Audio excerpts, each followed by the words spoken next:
एक भिखारी था। रेल सफर में भीख मांगने के दौरान एक सूट वूट पहने सेठ जी उसे दिखे।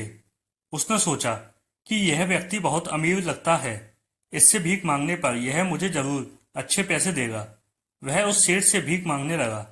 भिखारी को देखकर उस सेठ ने कहा, तुम हमेशा मांगते ही हो, क्या कभी किसी को कुछ देते भी हो? भिखारी बोला, साहब मैं तो भिखारी हूँ, हमेशा लोगों से मांगता ही रहता हूँ। मेरी इतनी औकात कहाँ कि किसी को कुछ दे सकूं। सेठ कहता है, जब किसी को कुछ दे नहीं सकते तो तुम्हें मांगने का भी कोई हक नहीं है। मैं एक व्यापारी हूँ और लेन देन में ही विश्वास करता हूँ। अगर तुम्हारे पास मुझे कुछ देने को हो तभी मैं तुम्हें बदले में कुछ दे सकता हूँ। तभी वह स्टेशन आ गया जहां पर उस सेठ को उतरना था। वह ट्रेन से उतरा और चला गया। इधर भिखारी सेठ की कही गई बात के बारे में सोचने लगा। सेठ के द्वारा कही गई बात उस भिखारी के दिल में उतर गई। वह सोचने लगा कि शायद मुझे भीख में अधिक पैसा इसलिए नहीं मिलता क्योंकि मैं उसके बदले में किसी को कुछ दे नहीं पाता हूँ। लेकिन मैं तो भिखारी हूँ, किसी को कुछ देने लायक भी नहीं हूँ। लेकिन कब तक मैं लोगों को बिना कुछ दिए केवल मांगता ही रहूंगा।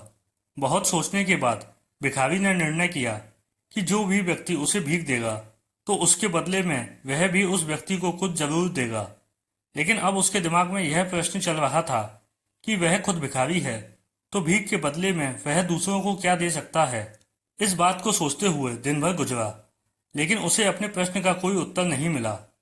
दूसरे दिन जब वह स्टेशन के पास बैठा हुआ था तभी उसकी नज़र कुछ फूलों पर पड़ी जो स्टेशन के आसपास के पौधों पर खिल रहे थे। उसने सोचा, क्यों ना मैं लोगों को भीख के बदले कुछ फूल दे दिया करूं। उसको अपना यह विचार अच्छा लगा और उसने वहां से कुछ फूल तोड़ लिए। वह ट्रेन में भीख मांगने पहुंचा। जब भी कोई उसे भीख देता तो उसके बदले में वह भीख देने वाले को कुछ फूल दे देता। उन फूलों को लोग खुश होकर अपने पास रख लेते थे। अब भिखारी रोज फूल तोड़ता और भीख के बदले में उन फूलों को लोगों में बांट देता था। कुछ ही दिनों में उसने महसूस किया कि अब उसे बहुत अधिक लोग भीख देने लगे हैं। वह स्टेशन के पास के सभी फूलों को तोड़ लाता था। जब तक उसके पास फूल रहते थे तब तक उसे बहुत से लोग भीख देते थे। लेकिन जब फूल बांटते बांटते खत्म हो जाते तो उसे भीख भी नहीं मिलती थी। अब रोज ऐसा ही चलता रहा।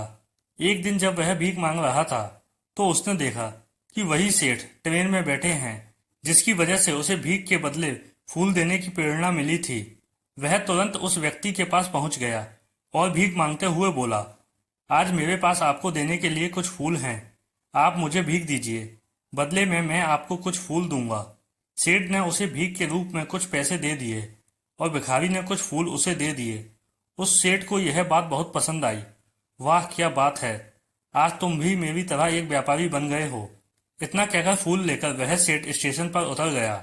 लेकिन उस सेठ द्वारा कही गई बात एक बार फिर से उस भिखारी के दिल में उतर गई। वह बार बार उस सेठ के द्वारा कही गई बात के बारे में सोचने लगा और बहुत खुश होने लगा। उसकी आंखें अब चमकने लगीं।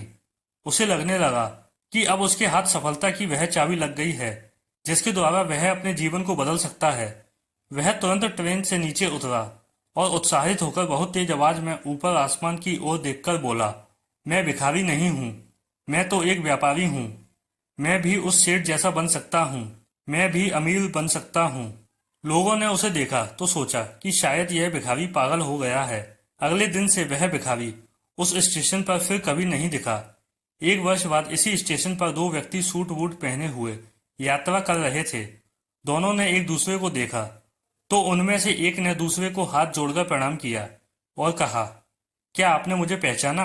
दूसरे व्यक्ति ने कहा, नहीं तो, शायद हम लोग पहली बार मिल रहे हैं। इस पर पहले व्यक्ति ने कहा, सेठ जी आप याद कीजिए, हम पहली बार नहीं बल्कि तीसरी बार मिल रहे हैं। सेठ सोचते हुए बोला, मुझे याद नहीं आ रहा, वैसे हम पहले दो बार कब मिले थे? अब पहला व्यक्ति मुस्कुराया और बोला, हम पहले भी दो बार इसी ट्रेन में मिले थे। मैं वही भिखारी हूँ जिसको आपने पहली मुलाकात में बताया कि मुझे जीवन में क्या करना चाहिए और दूसरी मुलाकात में बताया कि मैं वास्तव में कौन हूँ।